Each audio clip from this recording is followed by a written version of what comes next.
शिव की पत्नी पार्वती ने अपनी तांत्रिक शक्तियों से एक बच्चे का एक आकार बनाया और उसमें प्राण फूंक दिए। और शिव कहीं से आकर लैंड हुए और अपनी तलवार के एक झटके से उन्होंने लड़के का सिर उड़ा दिया। अब उन्हें बच्चे को वापस जीवित करना ही था। तो उन्होंने आसपास देखा, गणों के अंगों में हड्डियां ही नहीं थी और वो ऐसी बोली बोलते थे जो किसी के समझ में नहीं आती थी, क्योंकि उन्हें एक ऐसा सिर मिला जो इंसान का नहीं था। वो अत्यधिक प्रतिभाशाली थे।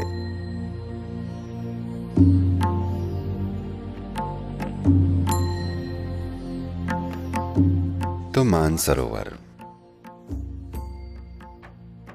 बहुत महत्वपूर्ण है, क्योंकि ये सांस्कृतिक रूप से महत्वपूर्ण है, क्योंकि जब भी शिव, वो थोड़े घुमक्कड़ किस्म के गृहस्थ हैं, वो दूर निकल जाते हैं, तो उनकी पत्नी पार्वती कैलाश में रहने की बजाय वो यहाँ नीचे आ जाती हैं, क्योंकि वहाँ सब बर्फ ही बर्फ है। वो यहाँ नीचे आ जाती हैं, यहाँ कम से कम ठंडा पानी तो है, तो वो ज़्यादातर यहीं रहती हैं। तो कैलाश के बजाय मानसरोवर में ज़्यादा समय बीता, इसलिए यहाँ कई चीज़ें हुई। उनमें से एक चीज़ ये हुई कि गणपति का जन्म यहाँ हुआ। तो उनका सिर हाथी का नहीं है, वो गणपति हैं। गण मतलब वो गण जो शिव के साथी हैं। आमतौर पर उनकी व्याख्या विकृत और विक्षिप्त इंसानों की तरह की जाती है, या जीव, इंसान नहीं। उनका रूप इंसानों जैसा नहीं है, अजीबोगरीब रूप है। और उनके हाथ पैर ऐसे थे जिनमें हड्डियां नहीं थी, बिना हड्डियों वाले हाथ पैर। और वो ऐसी बोली बोलते थे जो कोई और नहीं समझ सका। वो बोलते तो बेसुरा कोलाहल होता था और लगता था कि वो हमेशा मदहोश रहते थे, या कम से कम वो ऐसा बर्ताव करते थे। तो उन्हें गण पुकारा गया और वो शिव के परमानेंट साथी थे, हर समय उनके साथ रहते थे। दूसरे आए और गए, पर वो हमेशा वहीं रहे। तो ऐसी ही एक यात्रा पर शिव निकले, तो वो 12 साल के लिए चले गए। इसके हम कई सांस्कृतिक और वैज्ञानिक कारण बताते हैं कि वो क्यों 12 साल के लिए गए, क्योंकि ज़्यादातर जब भी वो गए वो 12 साल के लिए गए। तो एक बार जब वो गए हुए थे और जब वो 11-12 साल बाद वापस लौटे, पार्वती यहाँ झील के किनारे बैठी हैं। मैं चाहता हूँ आप इसकी कल्पना करें, एक अकेली स्त्री मानसरोवर के तट पर बैठी हैं और वहाँ कुछ भी नहीं है। उनको एक बच्चा चाहिए। वो एक बच्चे को जन्म नहीं दे पा रही हैं, क्योंकि शिव का बीज मानव नहीं है। तो ये साफ है कि उनका बच्चा नहीं हो सकता। पर जब वो अकेली होती हैं, जब वो शिव के साथ होती हैं, तब वो ठीक रहती हैं। जब वो लंबे समय के लिए चले जाते हैं, उनकी ममता जाग उठी और उनको एक बच्चा चाहिए। तो एक दिन उन्होंने अपने पूरे शरीर पर चंदन का लेप लगाया, कुछ समय इंतजार किया और फिर धीरे धीरे उस पूरे लेप को निकाल दिया। जब आप ऐसा करते हैं तो कुछ मात्रा में आपकी त्वचा या उसकी कोशिकाएं साथ में आ जाती हैं।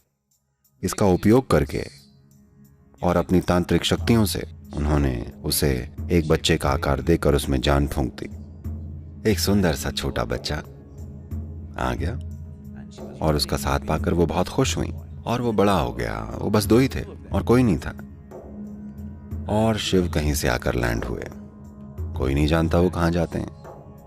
वो और उनके साथ ही लैंड हुए, पूरे सब के सब मदहोश और आनंद में। शिव अपनी पत्नी से मिलने आ रहे हैं, वो उस तरह के हैं। और यहाँ पार्वती को स्नान करना था, तो उन्होंने एक छोटी सी आड़ बनाकर लड़के से कहा कि देखना, इस तरफ कोई ना आए। तो बच्चे ने इस कर्तव्य को उनको अपनी माँ की रखवाली करने में बड़ा गर्व है। वो हाथ में भाला लिए हुए इधर से उधर टहल रहे हैं। वो चाहते हैं कोई दिक्कत खड़ी हो। उनको यही चाहिए कि कोई आ जाए और वो उसको खदेड़ डाले। वो बड़ी बेसब्री के साथ अपनी माँ के लिए कुछ करना चाहते हैं। वो उस अवस्था में हैं। और अब शिव और उनके साथी आ पहुंचे, तो उनको अपनी पत्नी से मिलना है। वो इसी तरफ चले आ रहे हैं और लड़के ने उन्हें रोक दिया और पूछा, आप कौन हैं? शिव ने कहा, तुम मुझसे पूछ रहे हो मैं कौन हूं? और अपनी तलवार के एक झटके से उन्होंने लड़के की गर्दन उतार दी और पार्वती से मिलने चले गए। अपनी पत्नी को 12 साल बाद देखकर वो बहुत खुश थे, पर पत्नी ने जब तलवार पर खून देखा और वो चिल्लाई और उन पर आतिशबाजी हुई। अब उन्हें नहीं पता था कि क्या करें। उन्हें लगा 12 साल बाद उनका भव्य स्वागत होगा। यहां वो उन पर चिल्लाए जा रही हैं। उन्होंने कहा, आपको उसे वापस जीवित करना पड़ेगा। वो बोले, ये संभव नहीं है, उसका सिर धड़ से अलग हो चुका है, वो खत्म हो चुका है। मैं नहीं जानती कि क्या हुआ है, मुझे वो बस जिंदा चाहिए। अब अगर उन्हें अपनी पत्नी चाहिए तो उन्हें इस बच्चे को वापस जीवित करना ही पड़ेगा। तो उन्होंने अपने आसपास के गणों को देखा। They were all there, kiki like this. वो सब वहां की कर रहे हैं। तो उन्होंने आसपास देखा और गणों के लीडर को देखा। उन्होंने उससे पूछा, क्या? उसने कहा, ठीक है। तो उन्होंने उसका सिर काटकर लड़के पर लगा दिया। ये पहला हेड ट्रांसप्लांट था। तो अब बच्चे का शरीर इंसान का है और सिर एक गण का, वो भी गणों के प्रमुख का सिर, और उसका एक अंग है जिसमें हड्डी नहीं है, बिना हड्डी का एक अंग। तो वो गणपति बन गए, गणों के प्रमुख।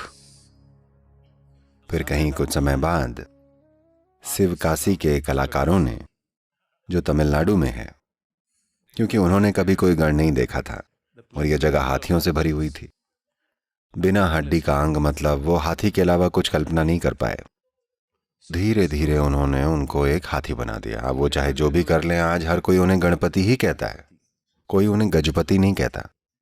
ठीक है, कुछ लोग इन दिनों गीत लिख रहे हैं, वो उन्हें गजपति बोल रहे हैं, पर ये फिट नहीं बैठता। गणेश और गणपति ही जचता है, क्योंकि वो गणेश हैं, वो गणपति हैं, वो गणों के राजा या लीडर या गणों के प्रमुख हैं। क्योंकि उन्हें एक ऐसा सिर मिला जो इंसान का नहीं था, इसलिए वो अत्यधिक प्रतिभाशाली थे। इस बेहद तीव्र बुद्धिमत्ता के कारण उन्होंने कभी भी किसी चीज को अपने जीवन में बाधा नहीं बनने दिया। जीवन की हर बाधा दूर हो सकती है अगर आपके पास पर्याप्त बुद्धि है ना? उन्होंने यही सिद्ध करके दिखाया, इसलिए हम उन्हें विघ्नेश्वर बोलते हैं। उन्होंने सारे विघ्न दूर कर दिए क्योंकि उनकी बुद्धि उस लेवल की है। अगर आप उनके शास्त्रों को लिखने के बारे में नहीं जानते तो उन्होंने व्यास से बोला था कि आपका बोलना बंद नहीं होना चाहिए, अगर आप रुक गए तो मैं कलम छोड़कर चला जाऊंगा क्योंकि मैं आपसे बोर हो जाऊंगा। उनकी बुद्धि इस तरह की है। गणेश चतुर्थी का मतलब अपनी तोंद को बढ़ाना नहीं है, बल्कि अपनी बुद्धि को बढ़ाना है, क्योंकि वो अपनी बुद्धि के लिए ही जाने जाते हैं, न कि अपनी तोंद के लिए। पर आज हम अपने बच्चों को बता रहे हैं, करके बता रहे हैं कि वो अपनी बड़ी तोंद के लिए जाने जाते हैं, न कि अपने बड़े दिमाग के लिए। वो अपनी बड़ी बुद्धि के लिए ही जाने जाते हैं। तो गणेश चतुर्थी अपनी बुद्धि को बढ़ाने के लिए होनी चाहिए, न कि अपने पेट को, कि नहीं?